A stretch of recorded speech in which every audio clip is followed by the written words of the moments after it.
I think the Dalai Lamas came to embody the Indian traditions of Nalanda, Vikramashila, and Odantapuri monasteries, these three very great monasteries that thrived in India from about the 1st century until the end of Buddhism in India.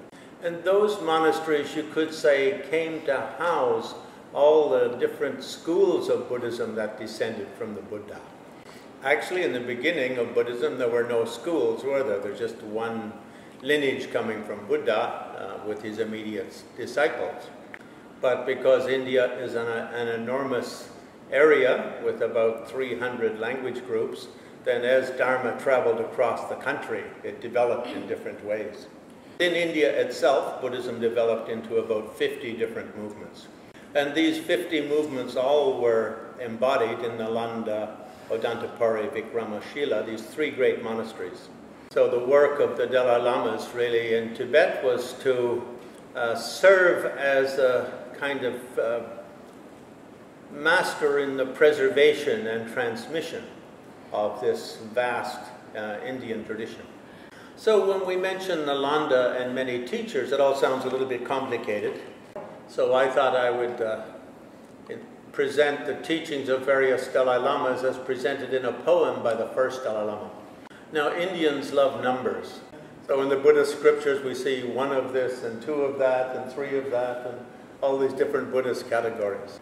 So in the end, Buddhism is as easy as 1, 2, 3. So in the first verse, he uses the number 1 half a dozen times, and in the second verse, the number 2 half a dozen times, and the third verse, number 3 half a dozen times. So although it's a very simple 10-verse poem, in a way you can say it contains all the teachings of all the Dalai Lamas. And it's praising the quality of enlightenment, or in praise of the enlightenment mind. What is the one quality of the enlightened mind? Well, firstly, it looks upon all living beings with the love a mother holds for her one and only child. Of course, if a mother has 20 children, she loves them all. But if she only has one, she's especially careful with it. So in that way, the enlightened mind has the intensity of love for every living being, like a mother has with her one and only child. And it meditates on the one aspiration only to benefit the world. In other words, Buddha mind is Bodhisattva mind. We become a Mahayanist or a Buddhist when we take the precept, I'll achieve enlightenment to benefit all living beings. At that time we become a Bodhisattva.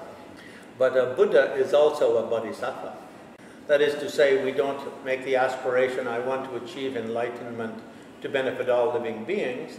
Then we achieve enlightenment and give up the thought to benefit beings. A white force that is one with goodness. In other words, an enlightened person only does creative, positive activity. When Buddha was asked about making a monastic community with precepts for monks and nuns and things, he said there's no such need. If people just cultivate wisdom and compassion, they will always do the ethical thing. There's no need for any precepts along those lines. In a way, creating rules is difficult for humans, isn't it? It's kind of a dangerous thing to do. The minute you make a rule not to do something, all humans want to do that thing. They think, oh, if that's a bad thing, it must be very good. You know, there's one particular deity in Tibetan Buddhism, the Dalai Lama asked people not to practice it. Immediately, everyone ran out to get the initiation. You know, in America, when they made drinking alcohol illegal, amount of drinking doubled. So the enlightened mind is always only directed to the one thought of goodness. In other words, everything an enlightened mind wants to do is naturally perfect, naturally pure, naturally ethical. Awareness absorbed in the one taste of Dharmadhatu wisdom. So here, Dharmadhatu means that aspect of Buddha mind which is all pervasive of all things. Dharmadhatu literally means something like sphere of truth or sphere of reality. But it refers to the infinity nature or empty nature of one's own mind, as well as the infinity or emptiness nature of all phenomena. one taste because the infinity nature of all things has that one quality. Then it says, free from grasping at the extremes of oneness or multiplicity. So oneness here means emptiness, doesn't it, or infinity. It's referring to nirvana. Multiplicity is referring to the diversity of the appearance of things. In other words, Buddha mind doesn't hold to either nirvana or samsara. Often the Indian name for Buddha's enlightenment is non-abiding nirvana. It's called that because by the power of wisdom, it goes to nirvana, but by the power of universal love and compassion, doesn't rest in nirvana, or doesn't get stuck in nirvana. And by the power of compassion, it rests in the world, but because of the power of wisdom, brings enlightenment into worldly experience. So this word oneness and multiplicity, everything we look at has that twofold quality, doesn't it? Our own self has a quality of oneness and also a quality of multiplicity. That is to say, there's an emptiness or an infinity quality about myself, and there's also a diverse manner in which myself manifests in the world. Then constantly poised in the one-pointed samadhi. All the Indian traditions talk about the importance of developing deep samadhi.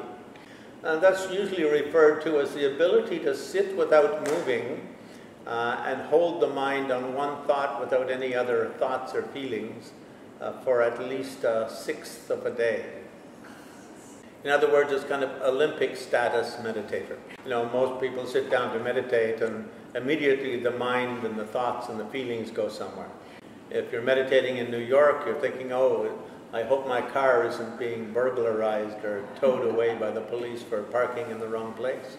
Mothers sit down to meditate and start thinking about their kids. Fathers sit down to meditate and they start thinking about cutting the grass or taking out the garbage.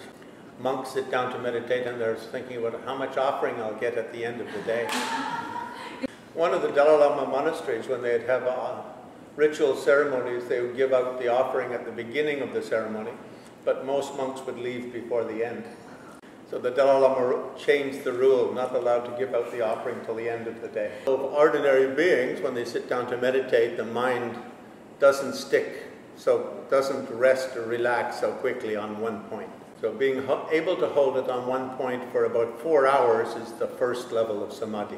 But it says a Buddha, in other words, an enlightened mind, when one has enlightenment, the quality of samadhi is constant, it's 24 hours a day. Actually, in America, we have the expression 24/7. So it stays in this one point of focus, one point meditation, that is never out of focus even for one moment. And this is the one basis of beings who have destroyed every inner imperfection. So I have one question. 제가 여러분한테 하나의 질문이 있는데요. How many times did the first Dalai Lama use the number 1 in this number 1 verse? 지금 이 1이라는 것을 주제로 만들었어요. Love of mother for one and only child. 어머니가 하나밖에 없는 자식한테 가지고 있는 사랑. One aspiration to benefit the world, bodhisattva. 보살의 하나의 염원. One in goodness, in other words, all action becomes naturally ethical or perfect. 그리고 모든 그런 행동이 하나의 완벽한 행동으로 이제 귀결된다는 것. One taste of dharmadhatu. 일미, 달마다투 일미. Doesn't grasp at extremes of oneness or multiplicity. 그리고 단일함이나 다수나 이런 그 극단적인 어떤 것도 잡지 않는다는 것. Poised in the one-pointed samadhi. 그리고 그 일념삼매에 늘 집중해 계신다는 것. Never out of focus for even one moment. 그리고 이런 그 하나에 집중된 상태에서 절대 벗어나지 않으신다는 것. And the enlightened mind is the one. So in this way, the first Dalai Lama goes all the way up to number 12, actually, for the most famous Buddhist categories.